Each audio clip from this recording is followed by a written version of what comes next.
On va retourner sur la mobilité, pas n'importe laquelle. Attention, un réseau vélo augmenté.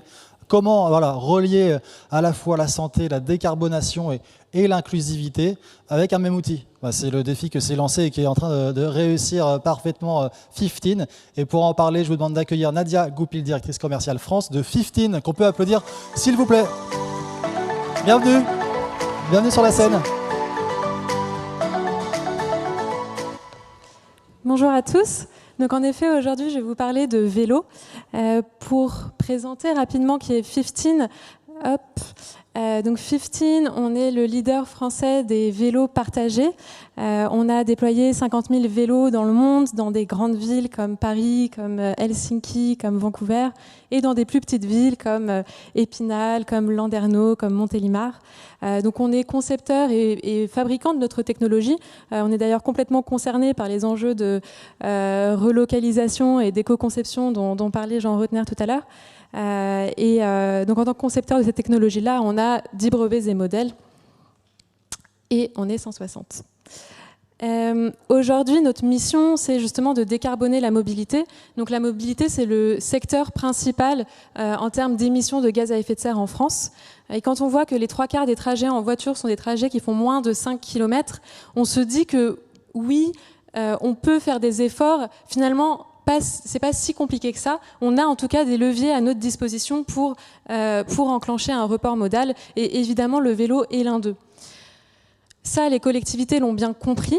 On a aujourd'hui 72 villes en France qui ont un service de vélo en libre service et on en a 162 qui ont un service de vélo en location longue durée. Et c'est des chiffres qui ont presque doublé en 5 ans. Donc il y a une vraie prise de conscience et une vraie utilisation de ces outils-là de la part des collectivités. Si on rebalaye ce que c'est que tous ces services, on a d'abord le vélo en libre service. Donc le principe, ça va être de mettre une flotte de vélos dans la rue et de donner accès à littéralement toute la population à ces vélos. Donc avec ça, on va avoir un effet de levier très important. Pour vous donner un exemple, à Landerneau, c'est une ville donc de 15 000 habitants, on a une flotte de 40 vélos et on a 15% de la population qui les utilise. Donc c'est voilà, un bel effet de levier. Ça va concerner les centres-villes comme les périphéries, dans les grandes agglomérations ou les villes moyennes. Un autre usage du vélo en libre service, ça va être de remettre en selle la population. Je ne sais pas si vous faites du vélo en ville, mais même quand il y a des pistes cyclables, ça peut être assez stressant. Il y a des cyclistes, il y a des voitures, il y a des piétons. Et avec le vélo en libre service, on peut, à son rythme, s'habituer à faire du vélo en ville. Donc tout à l'heure, je disais que c'était accessible au centre-ville et aux périphéries. L'idée, ça va être aussi de bien mailler le territoire et de relier, de permettre aux populations de se déplacer sur tout le territoire et de se relier. Ensuite, on a un autre type de service, ça va être le vélo en location longue durée. Le vélo en location longue durée, pour le coup, il va s'adresser à tous les types de territoires, que ce soit des territoires très ruraux ou très urbains.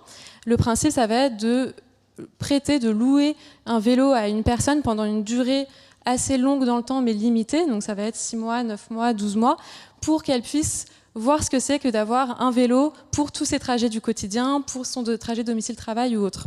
Donc là, on va vraiment travailler personne après personne, mais très en profondeur, son report modal. Et ensuite, à la fin de la location, elle va trouver sa propre solution. Donc, par exemple, s'acheter un propre vélo dans le commerce et le vélo va aller à une autre personne et ainsi de suite.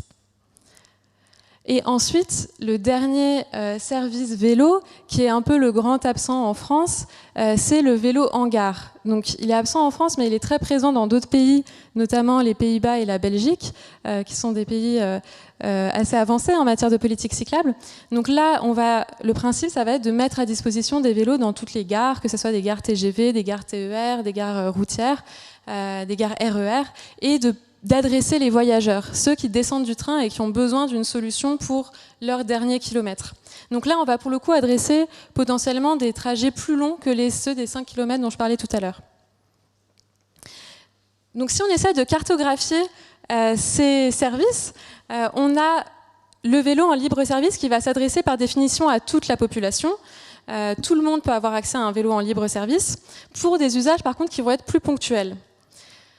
Ensuite, le vélo en gare, il va s'adresser aux voyageurs, donc ça peut être aussi un nombre assez important en termes de population, pour un usage qui va souvent être plutôt à la journée ou à la demi-journée, donc un usage un petit peu plus important.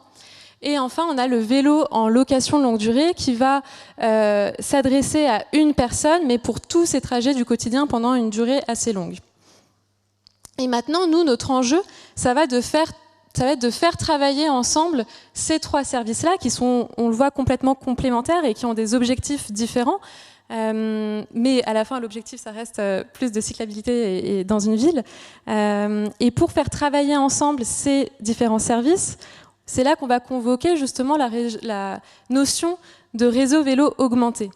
Donc les réseaux vélo augmentés, c'est quoi? C'est justement cette solution qui permet d'intégrer ces différents services ensemble pour avoir une offre cohérente pour les usagers, une offre unifiée aussi, et sur tous les territoires pour tous les usages.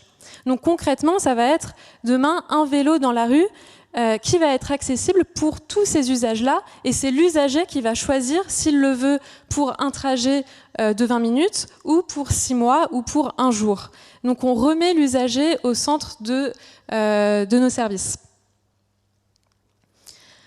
Alors, est-ce que ça existe? Presque, bientôt.